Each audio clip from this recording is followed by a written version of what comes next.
Hi there, it's Marcus again. You must be getting sick of me, right? I'm sorry.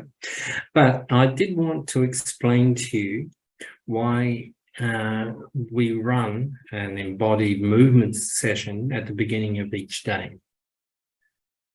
It's important that you know that this is not just some kind of random choice that we've made. It's actually quite logical, and it's driven by a certain commitment to a certain kind of pedagogy. I've been concerned for many years that we emphasize the head way too much, intellectual understanding, rationality, as you might call it, over a broader empathic relational way of working in and for the world, and the world in the future that we would hope to bequeath to those who come after us. My approach, therefore, has been one of embodied exploration that accompanies the more traditional scholarly academic unpacking, the thinking about policy, the thinking about infrastructure, the thinking about the more, I guess, explicit and expected things, let's say, in relation to the city, but it could be in relation to any number of things. This image behind me this time is from a workshop I ran in Sweden, outside of Uppsala, in May of 2023, this year. Just pulled a group of people together to explore death futures and emergent rituals. And we spent half the day doing embodied stuff and then flipping into more linear, more, I guess, traditional forms of workshopping. It was a great success, produced lots of very, very interesting insights, but also galvanized in the people who attended a sense of greater capacity to engage with the issues that we were dealing with. It also allowed us to, I guess, enter a more intimate space in which a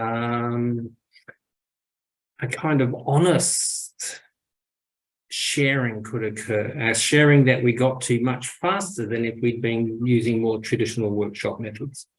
Anyway, so I'm going to stay with that image behind me, but I want to jump to an exploration of the two readings that I put up for you under the heading of movement workshops, or whatever I called it. Can't think of the title now. That are on Bubbler. I'm going to work from the Simple Medium article that I wrote a few years ago after doing embodied workshop with a group of Brazilian students. And then I'm going to look a little bit at some of my thoughts around grace hacking, and so on, that comes out of my edited book, Phenomenologies of Grace. And you've got the second chapter of that, Heirs of Tiresias, which is the chapter that I wrote to sort of set the scene for the book, which has been a great success. And if you're interested in the book, if you'd like to get your hands on it, don't try and buy it, it's way too expensive. Email me and I will send you a PDF copy.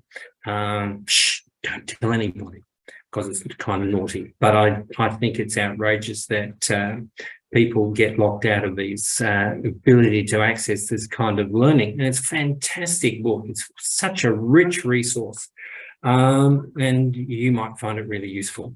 So now let me jump to share screen, and we will, there it is. There it is. Okay, there it is. And then I'll make it bigger. Bing, bing. Okay. So why movement? Here is an image from my Brazilian adventure that I had in 2019, just a few months before we got railroaded by COVID. It was a lot of fun. And Brazilians, of course, they're almost Portuguese, aren't they? They're able to really quickly enter into these kinds of spaces. And for me, movement frees the mind okay, through embodied motion. And freeing the mind is what a lot of futures work is all about. So how do we free the mind? Okay. So for me, the child is free, well, at least freer, should I say. And we've created this lovely system called education or schooling in order to close down that freedom, because freedom, as anybody in power knows, ask Mr. Putin, is an absolute danger to your interest if you're in power. So immediately there is a political context, okay, around this. And freedom, joy, fun, optimism, these are all very, very dangerous, politically dangerous, culturally dangerous expressions of the human spirit, which of course we try to shut down, we being, authority systems.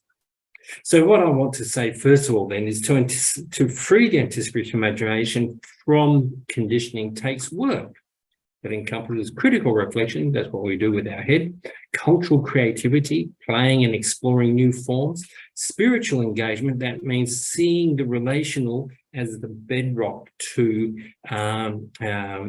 how the world actually works, even though we're told that we're actually individuals and all sort of separate. It's not the case. Spirituality is about feeling our connection with the world.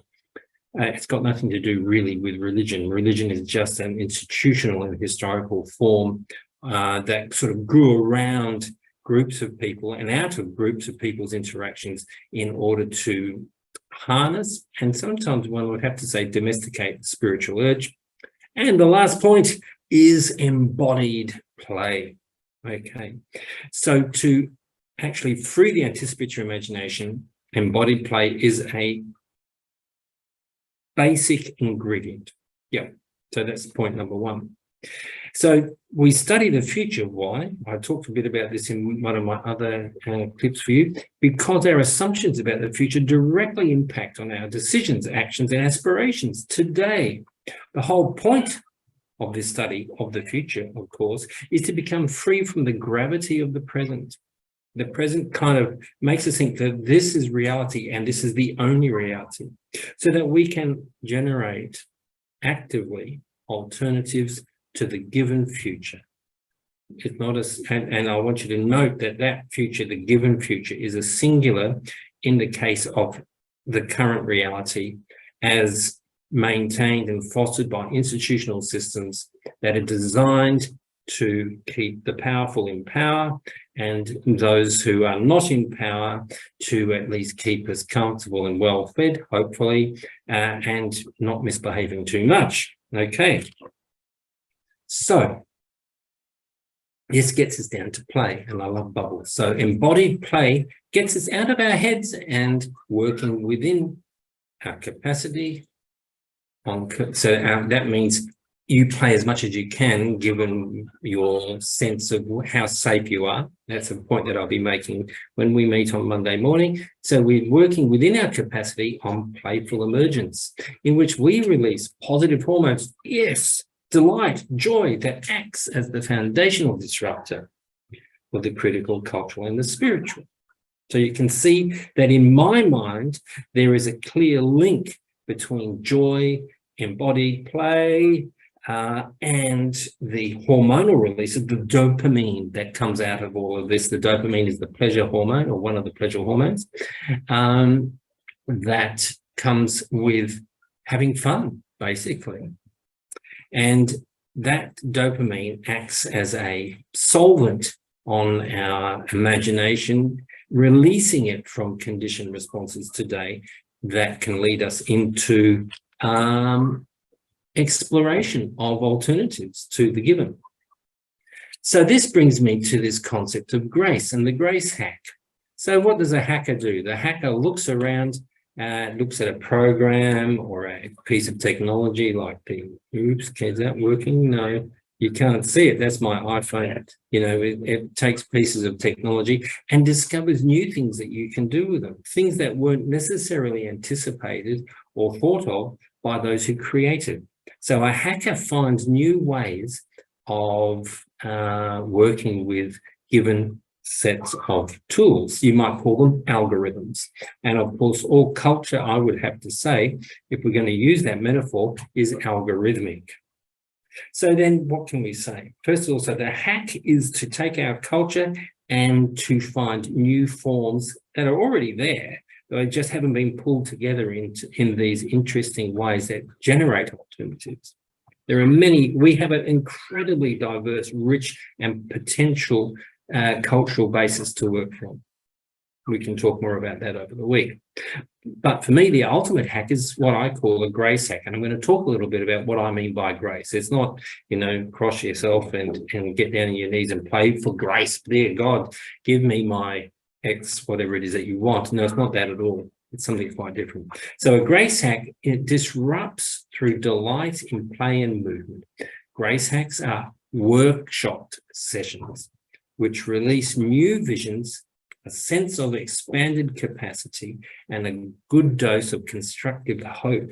Oh, I hope you're getting enthused, because even just thinking about it, I get enthused. This is from my Esther Tiresias paper that I've shared with you. Dancing in the future, dancing in the future. That means inviting the future in through dance. Dancing in the future, in this way, begins creative cultural change with the body. It's no longer just the head. Okay, the body must accompany us in any major cultural change. If you think about it, we only become cultural beings through the body from conception. Okay, so from conception on, we are being conditioned and wired for whatever culture we are being born into. So the body is the primary vehicle that establishes our relationship to the world. If we are disciplined and domesticated through strict cultural processes which reward through, let's say, through punishment and so on, we are going to end up losing our love of life, losing our imaginations, handing it over to power systems, powerful systems, institutional systems that condition us to be submissive and to not challenge the future too much. This circle, by the way, of people here, like the circle that I'm standing in with the thing behind me here, these are the Brazilian friends who joined us at the university, they're part of our, and we're now reflecting on the action, the activities that we did before.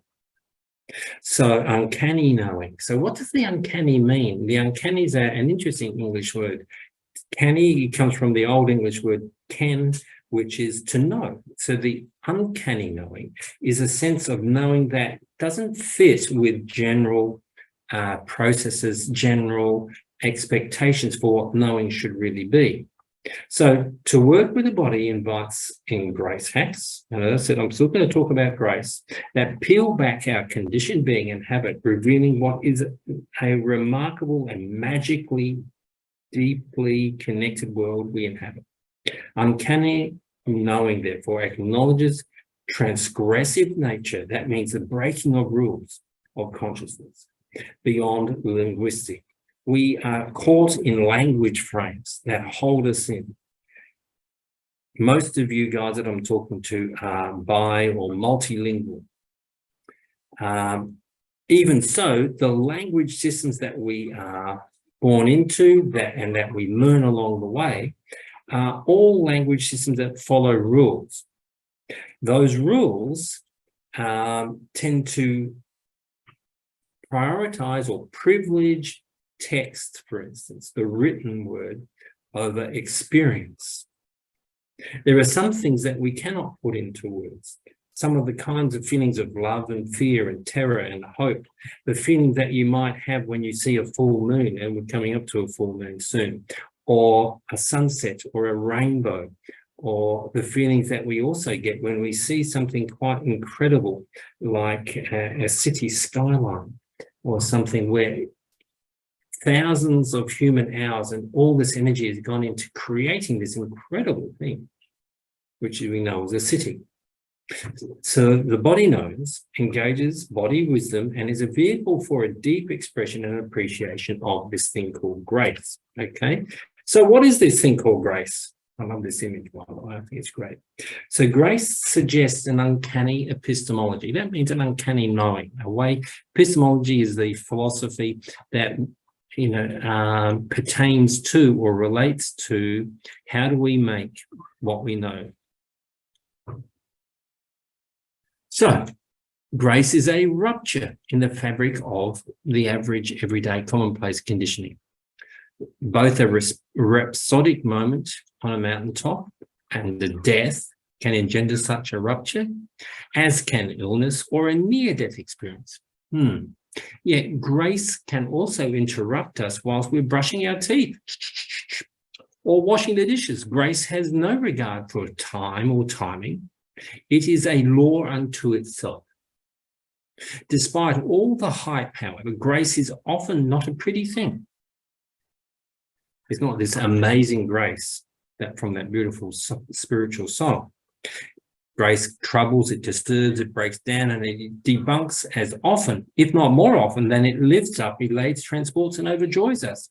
Grace is a disturber of the peace. It's a troublemaker. It's also chemical. Why? Because as I talked about before, it's about the hormones, the dopamine that gets released when we're having an awesome experience or a terror experience. Though terror doesn't release dopamine, it releases adrenaline. Grace is deeply chemical. It's all mixed up with our hormones and our responses to those hormones. This means grace is a phenomenological category. This body here, as an uncanny epistemology, cannot be separated from the body and its sensorial habitus. That's me showing off and being an academic, but basically the way we live and wear our senses, okay? Culture then, and all that goes with it, is written and coded into every cell in our body and engraved on the skin too. Grace is there, but along with it, we find despair and habit, addiction and terror. Those things that shut us down. In fact, grace is generally suppressed by those very things. What? Despair, habit, addiction and terror, and so on. Boredom, ennui, depression, a sense that life is shut down, that we can only achieve so much. These things really grab grace by the neck and throttle it. So, last slide. So for me, we are engaging with movement every day over this coming week. In the morning, just for a little bit of time, but you might want to weave movement into your presentations on the last day, and I'm happy to be there to enable that. But so a pedagogy seeking alternatives needs grace hacks. It's embodied, it's relational, fierce, and loving. It's co-creative, it's joyous, and yet troubling. It can, or maybe should be, lots of fun. I think fun is underrated. Certainly it's underrated as a pedagogical or educational tool. It can lead us into all sorts of creative alternatives. And that's where I hope our morning sessions over this coming week will take us. Look forward to seeing you on Monday morning. And I hope this explanation has not been too bemusing. Thanks.